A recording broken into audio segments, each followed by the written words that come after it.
El módulo 15, digamos que es un poquito repetitivo, es muy parecido, son los programas de seguridad y salud. Que bueno, siempre va a haber, como yo les había dicho, un compromiso por parte de los empleados, un análisis del peligro, de a qué estoy expuesto, cómo lo puedo mejorar, qué debo hacer.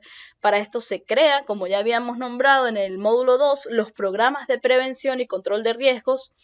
Y por supuesto, siempre se va a dar una capacitación.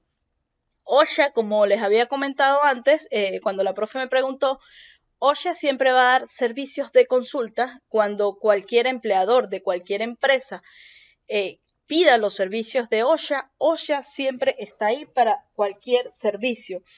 Además, existe algo que se llaman los programas de protección voluntaria.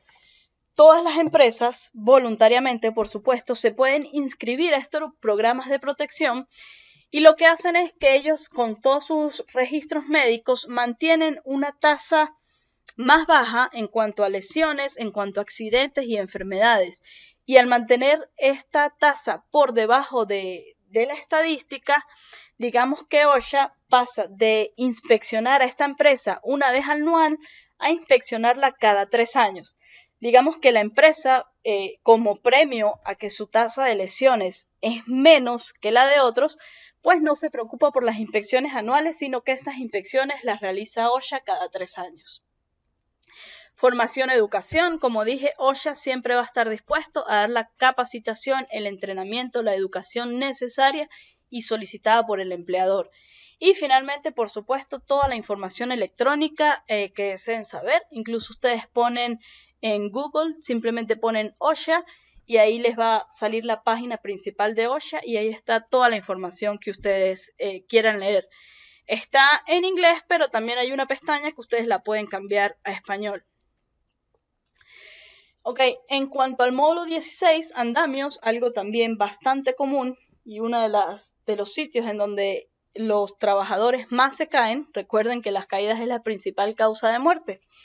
Los andamios tenemos dos tipos, los andamios suspendidos y los andamios apoyados. Los andamios suspendidos, por decírselo coloquialmente, y como ustedes ya saben, son los que están en el aire, en los que están colgados, por decirlo de alguna manera. Puede haber de 2 puntos y de un solo punto. Y también hay otros que son de aguja, pero todos, digamos, están de la misma manera, que son suspendidos o en el aire.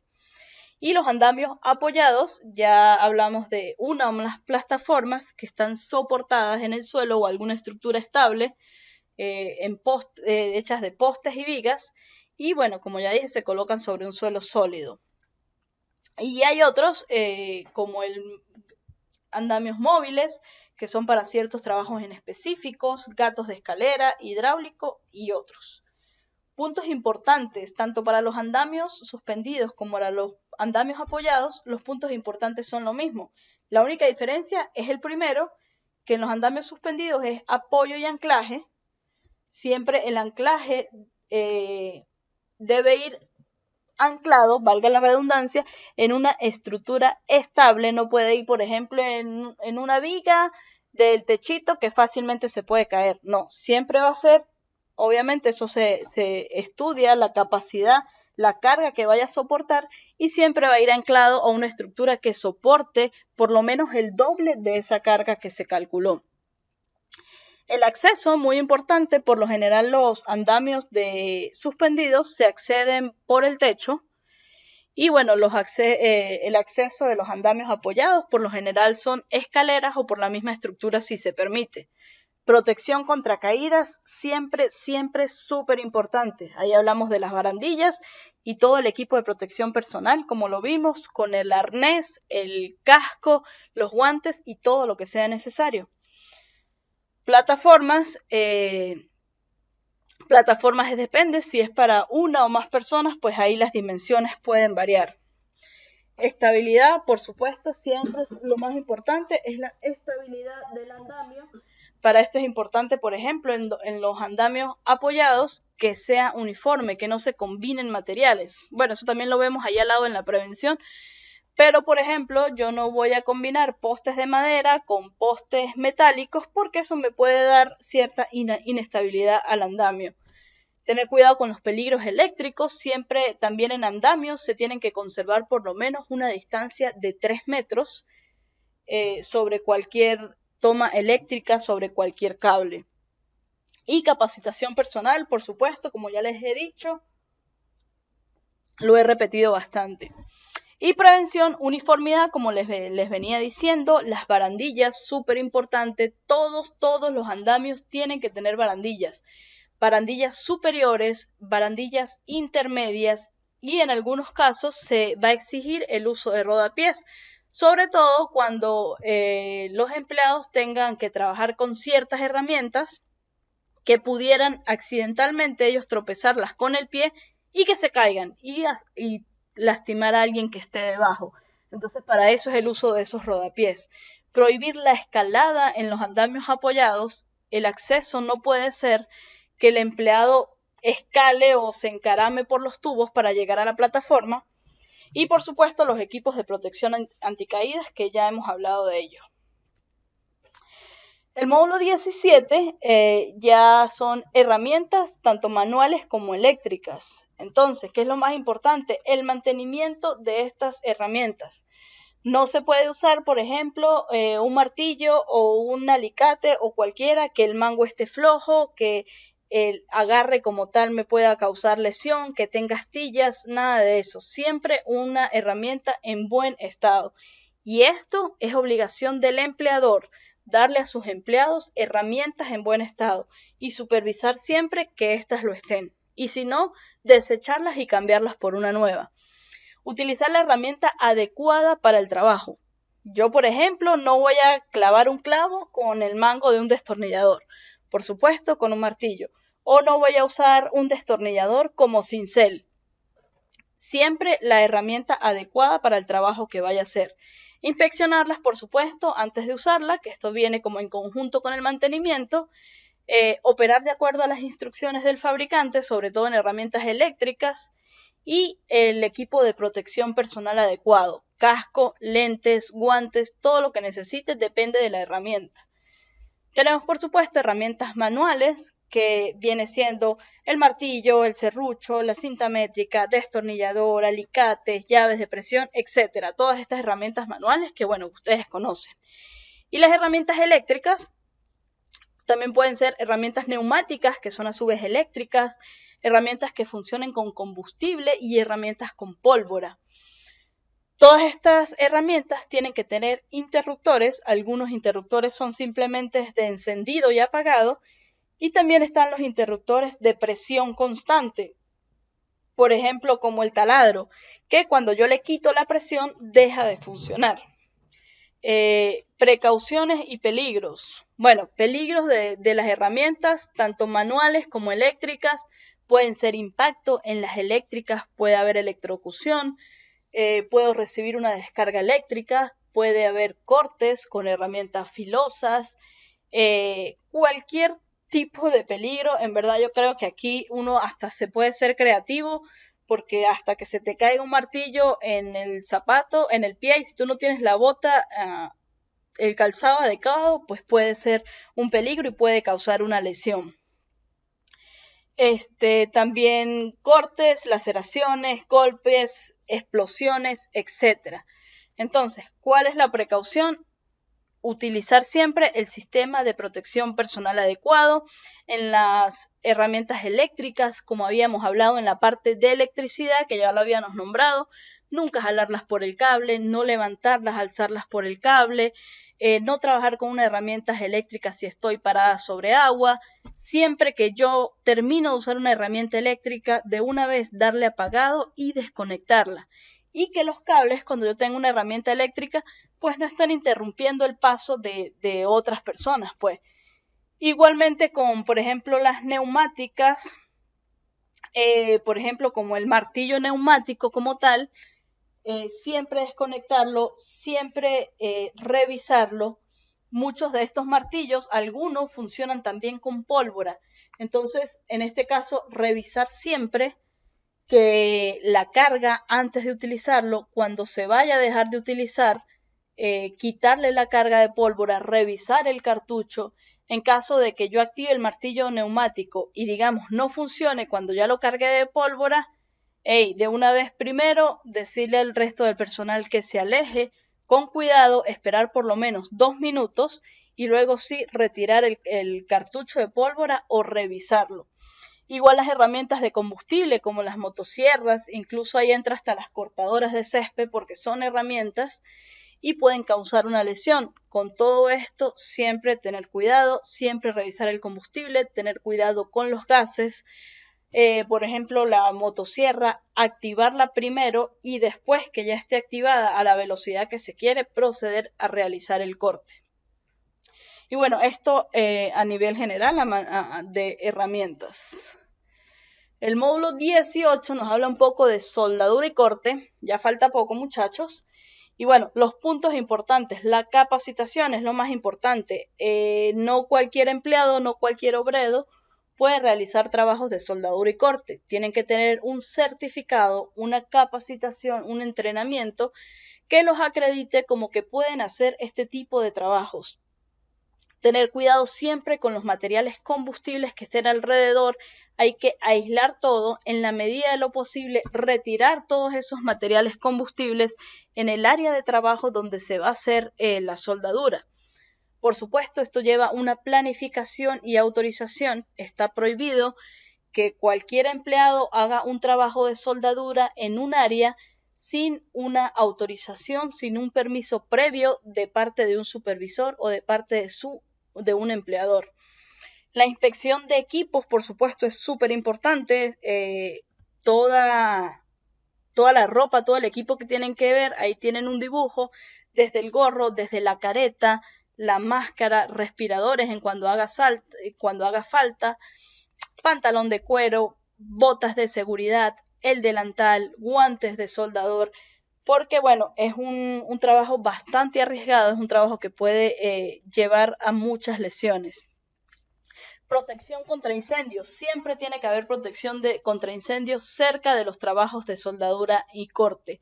Hablemos de extintores, por supuesto que sean extintores específicos, ya sea extintores de clase C, los de eléctrico o extintores de clase D, depende de los trabajos que se vaya a hacer.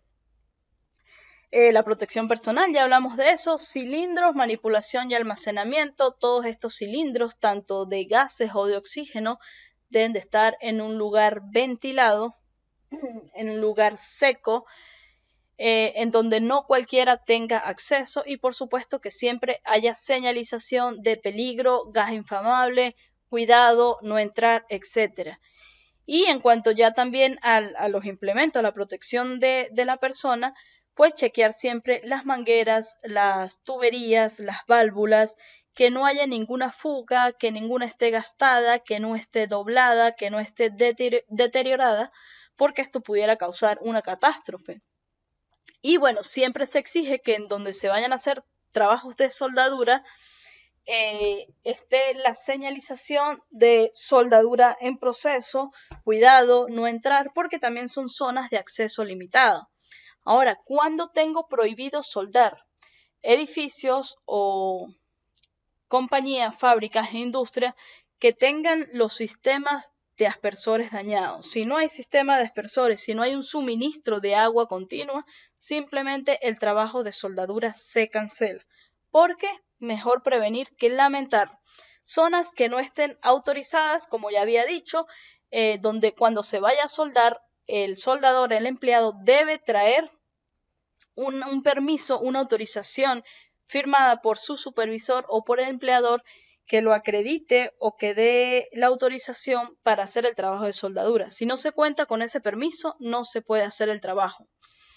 Y por supuesto, lugares que tienen o pudieran tener atmósferas explosivas debido a la presencia de gases inflamables, de líquidos, de polvo. Sobre todo esto se habla en espacios confinados, pero para esto, como ya habíamos hablado en espacios confinados, se hace el monitoreo, se hace la medición de gases para evitar todo esto, porque el trabajo de soldadura también es muy común en espacios confinados. Recordemos que son tuberías, tanques de almacenamiento, túneles, silos, etcétera, que muchas veces necesitan reparación y estas reparaciones son con soldaduras. Entonces siempre el monitoreo respectivo, el personal de emergencia activo, sobre todo en esos espacios, al momento de realizar las soldaduras. Ya los últimos 3 módulos, muchachos, es con respecto a las enfermedades. Las 3 enfermedades, digamos, más fuertes, más potentes, por las 3 sustancias que se presentan en los materiales de construcción. Empecemos con la exposición a la sílice. Imagínense, OSHA estima que 2.3 millones de trabajadores están expuestos a la sílice cristalina respirable y más del 80% de esta sílice está en la industria de la construcción. El otro 20% se reparte en todas las demás industrias, pero el 80% está en la construcción. ¿Por qué? Porque esta sílice la podemos encontrar o se crea en el corte, aserrado, taladrado, cuando se tritura piedra, roca, concreto, ladrillo, bloque, mortero, es decir, en todo lo que utilizamos para la construcción prácticamente hay sílice. Y esta sílice es un polvo, es 100 veces más pequeña que la arena ordinaria. Entonces, bueno, hay 3 formas de sílice: cuarzo, cristobalita o tridimite, pero básicamente está en todos estos productos que acabo de nombrar. OSHA pone como un límite de exposición admisible de 50 microgramos por metro cúbico de aire durante un periodo de 8 horas. Para esto también tiene que haber un monitoreo constante para chequear que esta exposición, que esta cantidad de sílice no se exceda. Si se excede, pues ya viene, como habíamos dicho, la eliminación, la sustitución, los equipos, o sea, un sistema más riguroso para poder trabajar allí. ¿Qué puede causar la sílice? Cáncer de pulmón, enfermedad pulmonar obstructiva crónica, que lo que hace, pues básicamente me daña los pulmones, es una enfermedad progresiva. Generalmente, la mayoría de las veces es irreversible y lo que hace es obstruir el flujo de aire. Y en el cáncer de pulmón se ve más afectado cuando la persona es fumadora. La enfermedad renal crónica, se han hecho estudios en donde dice que también puede afectar en la etapa temprana de las enfermedades renales. Y la silicosis, que es la más común, incluso su nombre tiene que ver con las sílices, es una reacción inflamatoria bastante crónica. Mata el tejido pulmonar hasta provocar la muerte. ¿Qué efectos puedo tener yo con la silicosis? Fiebre, fatiga, pérdida del apetito. En ocasiones hay un tono azulado tanto en los labios como en el lóbulo de las orejas. Y una tos persistente, por supuesto. Estamos hablando de la destrucción de los pulmones. Y pues hay 3 etapas de la silicosis. Una silicosis crónica, cuando son más de 10 años de sobreexposición leve a la sílice. Un acelerado de 5 a 10 años de sobreexposición moderada, ahí ya el límite de exposición quizás esté en 50 o un poquito más alto. Y un agudo, que estamos hablando desde semanas de exposición hasta 3 años a la sílice cristalina. Entonces ya vemos ahí las consecuencias de no usar el equipo de protección adecuado, de no usar los respiradores, las mascarillas. Y bueno, también ayuda con las herramientas. Por ejemplo, el suministro de agua, lo que les había comentado. Las herramientas eléctricas, por supuesto, no se deben manipular en presencia de agua, pero hay ciertas herramientas eléctricas que vienen con una manguerita que va a suministrar agua directamente a la hoja o a la sierra de corte. Por ejemplo, ahí como vemos en la imagen, ahí hay una persona que está cortando cerámica y directo a la hoja hay una manguerita que suministra agua. Y así hay muchas cortadoras. ¿Por qué? Porque el agua va a hacer que el polvo no se levante. Y si el polvo no se levanta, pues la inhalación de sílice es mucho más baja, porque la sílice está. La sílice existe, no es algo que podemos eliminar, pero sí podemos minimizarla y usando el equipo de protección adecuada, prácticamente eliminarla de nuestro sistema, de nuestra inhalación, no del ambiente, porque eso existe. Los recolectores de polvo, que también son esos protectores que están encima de las sierras, en los taladros también, que no permiten que el polvo nos vaya directamente a la cara. El equipo de protección personal, como había dicho, sistemas de ventilación, sobre todo en espacios cerrados, que ese polvo no quede suspendido en el aire. La capacitación, por supuesto, cuando se le da la capacitación al empleado, el empleado tiene derecho a saber que le puede dar cáncer de pulmón, que le puede dar silicosis si no utiliza el equipo de protección adecuado, si no se cuida de la sílice cristalina y si no cuida las indicaciones que se le dan de manera correcta. Comunicación de peligros, eso forma parte de que lo que el empleado debe saber a qué peligro está expuesto. Y la limpieza, como la sílice es un polvo, cuando el empleado termina su jornada de trabajo, es recomendable que no se sacuda la ropa. Siempre la ropa hay que aspirarla, aspirar el polvo, porque sacudirla, diríamos, por decirlo, disculpen la palabra, la gracia del bobo, que nos cuidamos mucho y cuando nos vamos a cambiar sacudimos la ropa y entonces, bueno, ese polvo se alborota. Entonces la mejor manera es aspirarla. Los exámenes, bueno, esto es relativo, es subjetivo, depende de la exposición al sílice, se ofrecen cada 3 años, pero si la exposición al sílice está por encima del límite, pues pueden ser anuales. Y estas pruebas son gratuitas que se le dan al empleado y bueno, son pruebas pulmonares, radiografía de tórax y un examen físico general. La exposición al plomo. El plomo es otro material bastante tóxico que lo encontramos en la industria de la construcción.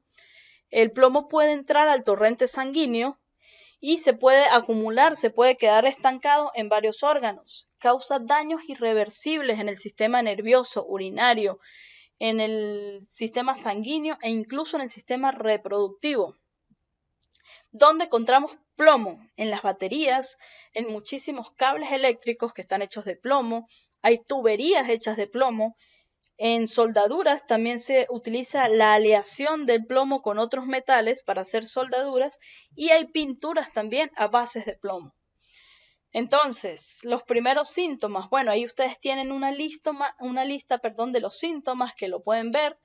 Los primeros síntomas es cuando el nivel de exposición no es muy alto o cuando no se utilizan los sistemas de protección personal adecuados. La persona puede empezar a sufrir esos síntomas por exposición al plomo y bueno, una exposición más prolongada con más de 50 microgramos por metro cúbico de aire, pues miren, ya hablamos de anemia, de insuficiencia renal, presión arterial alta, temblores e incluso la reducción de la fertilidad.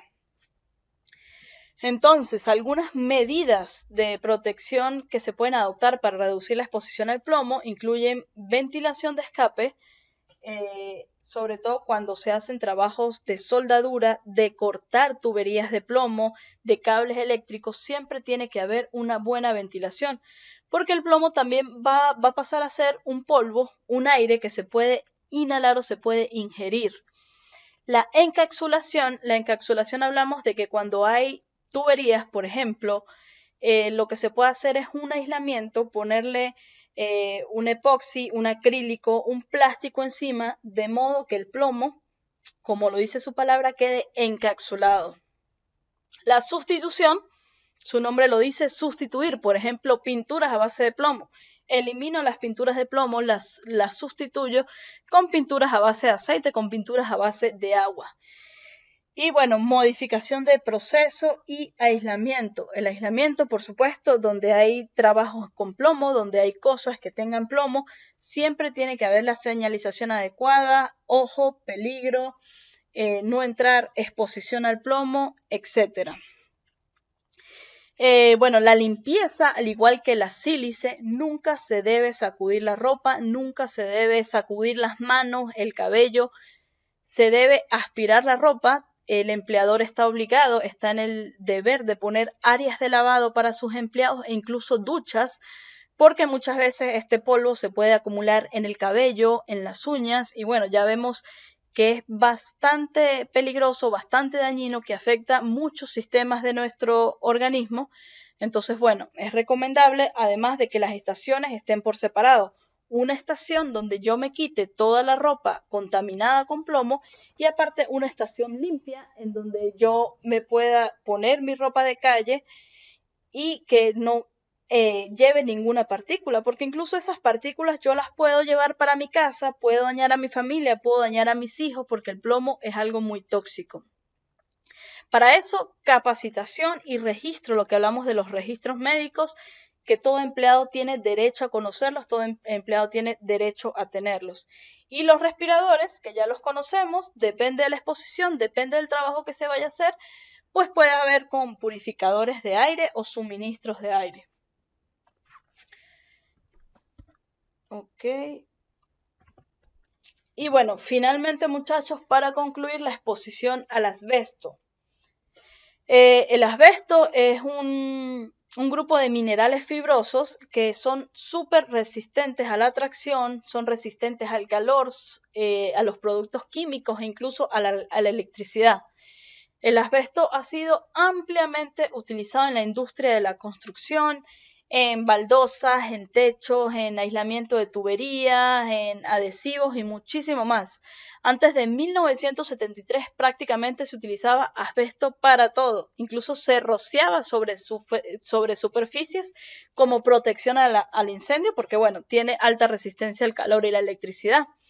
Actualmente ya no es legal utilizarlo, pues debido a sus consecuencias. Sin embargo, sobre todo acá en Estados Unidos hay muchísimas residencias, muchísimas estructuras que son viejas, hablamos de 40, 50, 60 años, y muchas de estas estructuras están construidas con asbesto. Por eso OSHA lo nombra y hace hincapié en el asbesto. ¿Qué puede causar el asbesto? Que son enfermedades incapacitantes e incluso mortales. La asbestosis, que bueno, puede ocasionar cicatrices graves en los pulmones, por supuesto, dificultad para respirar, y es como que si cuando la persona con asbestosis respira, como si su pulmón crujiera, es como un crujir al estar inhalando. Y bueno, discapacidad total en los pulmones hasta la muerte. ¿Cuál es el problema del asbesto? Que es algo muy, muy lento. O sea, tanto la asbestosis como el cáncer de pulmón, como la mesotelioma, pueden aparecer hasta 20 años después de la exposición. O sea, un empleado ya puede estar jubilado, ya puede estar tranquilo en su casa y mire, de repente salió lo que había estado expuesto hace 20 años. El cáncer de pulmón, como ya dije, el mesotelioma también es un tipo de cáncer que afecta a la pleura, que es la membrana que cubre al pulmón. Y bueno, además de la dificultad para respirar, de la tos, pues también puede haber dolor en el tórax y unos bultos de tejido como debajo de la piel del pecho. Y bueno, como ya les había dicho, el periodo de latencia incluso puede ser entre 15 y 50 años, imagínense, igual que la asbestosis, entre 15 y 40 años para que aparezcan todos estos síntomas. Varía. La exposición admisible que define OSHA no puede exceder 0,1 fibras por centímetro cúbico de aire, en un promedio siempre de 8 horas, que es la jornada por lo general que dura una jornada de trabajo. Siempre cuando se esté retirando asbesto, siempre tiene que haber la señalización correspondiente, peligro, que hay fibras de asbesto, formación de polvo, enfermedad, incluso esos avisos dicen cáncer de pulmón porque en verdad es algo muy abrasivo que puede dañar fácilmente. La fibra de asbesto, digamos, se puede ir al aire, como ya había dicho, por corte, por molienda, por lijado.